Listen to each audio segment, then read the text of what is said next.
O capítulo 1108 de One Piece nos trouxe mais uma traição do Almirante Kizaru e também nos trouxe a morte de um querido personagem, provavelmente, né? E é sobre esses dois pontos específicos que eu vou falar no vídeo de hoje. E aí, seus geeks, tudo certo? Eu sou o Marcos Veloso, vídeo de hoje pra gente falar do capítulo 1108 de One Piece, mas não do capítulo inteiro, sim de dois pontos, um deles envolvendo o Kizaru e outro envolvendo um grande aliado aí dos piratas do Chapéu de Palha, que aparentemente sim morreu. Antes de eu começar a falar sobre isso, eu tenho que avisá-los que tem spoiler, obviamente, deste capítulo, né? E também pedir pra vocês se inscreverem no canal e depois, se gostar do conteúdo, também não se esquece de deixar o seu curtir e dar uma olhadinha nas playlists de One Piece e de tudo que vocês imaginam de cultura pop que tem por aqui. Bom, primeiro de tudo, né, vamos falar de Almirante Kizaru, de algumas traições passadas que ele tinha feito em relação à marinha. A primeira delas era lá quando o Luffy estava desacordado pedindo por comida e do nada apareceu comida na frente dele e todo mundo ali ficou se perguntando quem pegou a comida, e o Kizaru tava ali meio, né, fingindo de morto, ele tava recém desmaiado ali, tava voltando a recobrar a consciência, só que ele era assim a única pessoa capaz de se mover na velocidade da luz, lembrando que os Chapéu de Palha eles estavam paralisados por algum poder do Gorosei Saturno, então só o pessoal pró-marinha podia se mover e só o Kizaru tinha a velocidade da luz para conseguir ir e voltar, pegar um monte de carne sem ninguém descobrir. Então este foi o primeiro momento onde ele silenciosamente trai a marinha, trai o governo mundial sem ser percebido, porque ele está numa situação parecida com a que o Kiji se encontrava quando teve que enfrentar o Garp ali e os outros marinheiros da SWORD, né? Você está se colocando contra as pessoas que você ama para cumprir o seu dever. Tanto o Kiji quanto o Kizaru escolheram a Zamon nos momentos finais e aqui é a primeira das traições do Kizaru. Esse capítulo 1108 teve uma outra, né? Mas daqui a pouco a gente chega nela. Um outro momento onde o Kizaru começa a armar o seu plano ali para, de novo, ajudar os Chapéu de Palha é quando, na hora do Buster Call, ele pede imediatamente para Doll e para todos os outros vice-almirantes deixarem a ilha de Egghead, né? Ali, ele não estava só deixando o ambiente completamente livre para ele e o Saturno ficarem sozinhos, sendo os únicos ali do governo mundial.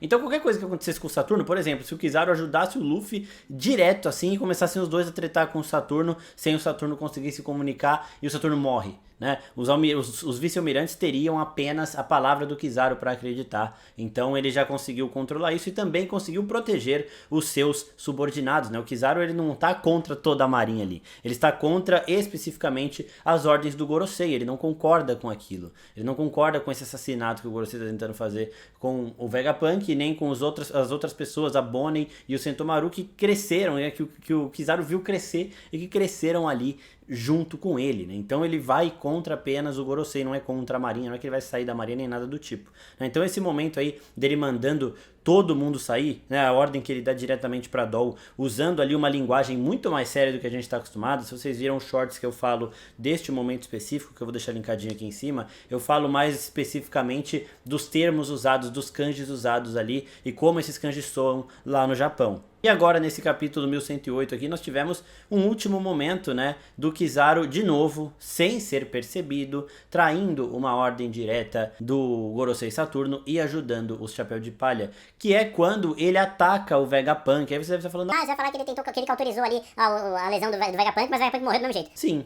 Ele tentou cauterizar porque ele jogou no mesmo lugar e a gente sabe que o efeito ali da luz seria de parar o ferimento, né? O Vegapunk estava caído no chão e momentos antes do Sanji tentar salvar ele, ele fala: eu tenho conhecimento médico suficiente para saber que se eu me mexer aqui, eu vou morrer, né? Então se alguém me tirar daqui eu vou morrer, podem ir embora e me deixem aqui. Só que o Sanji não escuta, o Luffy não escuta e eles fogem, né? O Sanji pega o Vegapunk e começa a fugir. O Vegapunk estava morrendo porque ele não poderia, de fato, se mexer. E aí aparece o Kizaru com pressa absurda, tira o Sanji da situação e ataca o Vegapunk no exato mesmo lugar. Aquilo foi uma tentativa desesperada de salvar o Vegapunk, uma tentativa que provavelmente não funcionou, pelo que a gente vê nos próximos quadros. O Vegapunk sorri, muito possivelmente porque agora ele percebeu que o Kizaru realmente escolheu o coração, né? Então ele tá feliz porque ele sabe que o Kizaru vai ser talvez uma força a mais pro Luffy num momento de necessidade. De novo, não é como se ele fosse virar de frente pro Gorosei, né, e falar, não, agora eu vou tretar com você. Não é isso. E até, se a gente considerar que o Sentomaru e a Bonnie já estão meio longe ali e provavelmente o Vegapunk morreu, ele já não tem tanta fidelidade assim com o Luffy, né, então talvez ele possa até considerar ajudar pela relação que o Luffy tá tendo e pela forma com que o Luffy tá protegendo as pessoas que ele ama, mas essa foi uma terceira traição dele ali, de fato, contra as ordens do Gorosei, que foi a de tentar salvar o Vegapunk. E por que tentar, né? No começo do vídeo eu falei no começo do vídeo que um aliado aí do Luffy acabou falecendo provavelmente nesse capítulo, e é o próprio Vegapunk, né? Depois que ele toma o tiro do Kizaru, no primeiro momento eu levei um puxão, falei, putz, o Kizaru realmente atacou o Vegapunk, mas ele atacou no exato lugar onde o Gorosei tinha feito o ataque, tá, gente? Isso não é coincidência, isso foi extremamente proposital, e daqui a pouco eu vou fazer um paralelo em relação às coisas do Aokiji, mas antes, vamos falar um pouquinho aqui da situação do Vegapunk, né? O Vegapunk, ele sorri nos momentos finais dele ali, o Sanji nem entende por que o Vegapunk tá sorrindo, mas na minha opinião é porque o Vegapunk, primeiro, sabe que o Kizaru agora escolheu o coração, né? Então ele ficou um pouco aliviado com isso, e segundo, porque ele sabe o que vai acontecer com a morte dele, e o que vai acontecer a gente vê no último quadro deste capítulo. A gente tá vendo um computadorzinho ali com os batimentos do Vegapunk, e esse computador ele fica parado, né? Ele fica reto ali, aqueles batimentos acabam e vai naquele, né? Quando a pessoa infelizmente morre. E logo em seguida, quando a máquina ali que está medindo o coração, os batimentos do Vegapunk nós temos um recado sendo enviado para o mundo. O próprio Vegapunk gravou uma fita para o mundo, para o momento em que ele morresse. Então, diferente dos especialistas, dos estudiosos de Ohara, o Vegapunk sabia que tudo o que ele estava estudando poderia causar a morte dele. E diferente destas pessoas de Ohara, o Vegapunk tinha um plano. Ele não ia deixar esse conhecimento se perder de novo. O Vegapunk viu o que aconteceu em Ohara, e depois ele descobriu tudo o que as pessoas de Ohara estavam estudando. Ele sabe da gravidade dessas informações, então sim, ele preparou um plano de contenção. Assim que o meu coração parar, essa fita será liberada para o mundo todo, contando os grandes podres do governo mundial, o segredo do século perdido. Então, a fita começou a tocar. Essa fita talvez seja interrompida caso o Chopper ou alguém consiga impedir a morte do Vegapunk, né? Se o coração dele voltar a bater, é capaz da fita ali ser paralisada e ela não mais vazar. Mas, muito provavelmente isso não vai acontecer porque ela já começou. E o Vegapunk, então, seria de novo alguém que morre sorrindo, assim como todos os grandes D que nós tivemos na obra. Eu falei disso nesse vídeo aqui. O Vegapunk pode não ser um D, mas se a gente considerar que ele é conhecido no mundo de One Piece como Doutor Vegapunk, Doutor, a primeira letra de Doutor é um D, então sim, o Vegapunk, querendo ou não, é um D também. E se vocês assistiram o meu vídeo sobre a origem dos D, agora, brincadeiras à parte, né? Isso é uma brincadeira, tá bom? Se vocês assistiram o meu vídeo dos D, vocês vão ver que o Vegapunk também pode ser considerado um D, de acordo com a teoria que eu coloquei lá, né, de que qualquer um que se opõe ao governo mundial e à opressão destes Gorosei de Insama é um D, também faz parte desse clã, que é o clã dos Dreamers, né, dos que ousam sonhar contra essa opressão.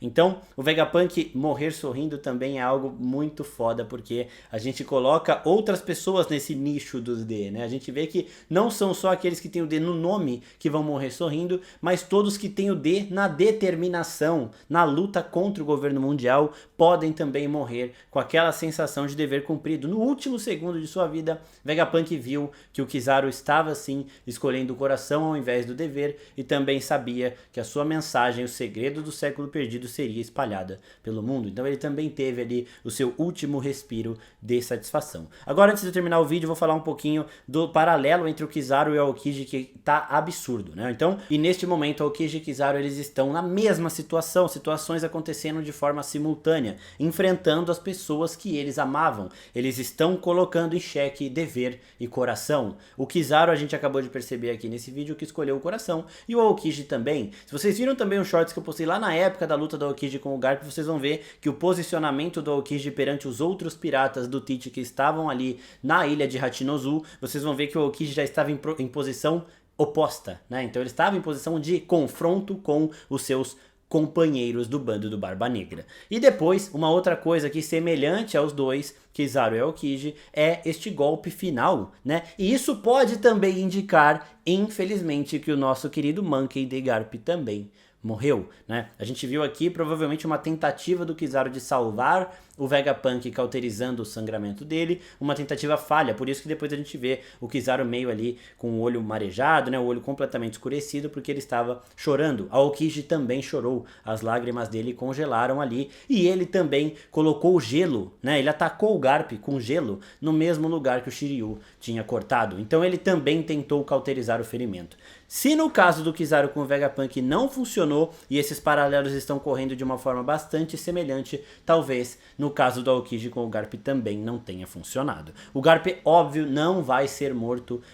fora de tela, né, off-screen ali, então provavelmente vamos voltar a Hajinozu para ver as coisas acontecendo, mas aquela batalha também chegou ao fim e o Garp também estava sorrindo, né? O Garp é sempre sorridente, então o sorriso dele ainda é simbólico em relação aos D, e também pode ser dele percebendo de novo que o Aokiji não tinha virado as costas pro coração, né? Mas esses paralelos de Vegapunk e de Garp, Aokiji e Kizaru, eles vão se fortalecendo cada vez mais. E para encerrar o vídeo aqui, o Vegapunk morreu, mas o Vegapunk continua vivo. Assim como ele deixou uma mensagem registrada para o mundo contando todos os segredos que ele sabia do século perdido, ele também vive em seus satélites. Então, muito provavelmente, Lilith e os outros satélites do Vegapunk continuam vivos, irão manter essa consciência dele. Isso sem falar que toda a memória do Vegapunk, é claro, ele dividiu a sua memória ali entre os satélites, então não são todos que têm a consciência e a noção completa de um só, mas tudo que o Vegapunk sabe também está na nuvem. Então o Vegapunk ele pode voltar como um androide mesmo,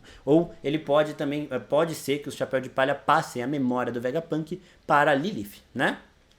E aí nós teríamos o primeiro satélite do Vegapunk que apareceu na obra de One Piece aqui, de fato, fisicamente se apresentando como Vegapunk, Lilith assumindo de vez a forma completa do cientista mais inteligente, da maior mente do mundo de One Piece. Então eu quero saber o que vocês acharam desse vídeo, dos paralelos entre Aokiji e Kizaru, e também em relação ao Vegapunk. Morreu ou não morreu?